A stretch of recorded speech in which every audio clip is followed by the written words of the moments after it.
If you're anything like me over the past couple of days, weeks, and better part of the past few months, your schedule has been completely shifted, your routine has been upended, and as a byproduct, you've been spending an excessive amount of time in a seated position. And you've probably noticed, once you get up out of your computer chair or off the couch or away from the dining table, wherever you happen to be doing the majority of your work and spending the most time in front of your devices, your hips are tight. Today I wanted to do a quick video and review one of my favorite stretches to prioritize the hip area.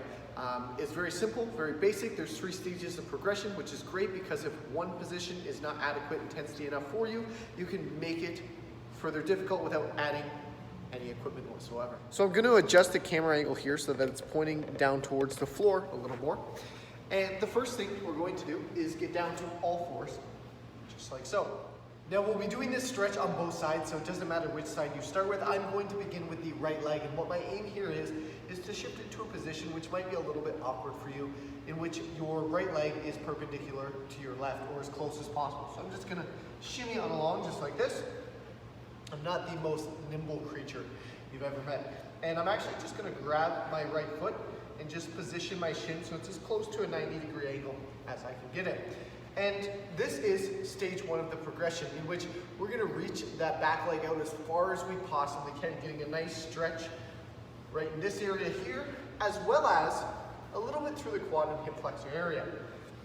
And now, this might be more than adequate for you, and that's fine. You're simply gonna hold this position and focus on driving down into the floor. I suggest holding for about 30 to 45 seconds per side and alternating back and forth 3 times. Now, as I mentioned, this may not present adequate enough intensity for you relative to your own individual flexibility levels. So, considering that, if this is a bit too easy, or after doing it a few times you feel you can move into a slightly deeper stretch, the easiest way to increase the intensity is to simply drop down to your forearms, just like so. This will contribute to an increase in intensity, and again, like I said, you didn't need any more equipment, which is great, nor did you really need to do anything other than a slight shift in positioning. Now again, same idea, holding for 30 to 45 seconds. You should find this to be slightly more intense than the previous position, and again, if that is not adequate for you, the next stage is to simply reach your palms all the way out in front of you and drop your chest down to the floor, just like so. This is one of my favorite stretches. It's very simple. As I said, it doesn't require any equipment, and it can be relatively intense.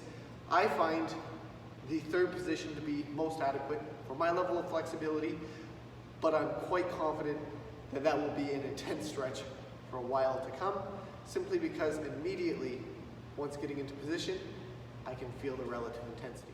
Now, depending on how you feel when you wake up, you might desire to incorporate this immediately before you start your day.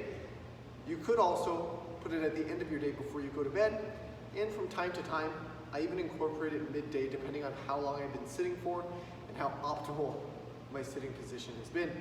Sometimes my seating mechanics are poor, and I'm well served to incorporate this stretch around lunchtime or mid-afternoon. If you're enjoying the content, make sure to subscribe or follow depending on which platform you might be seeing this on.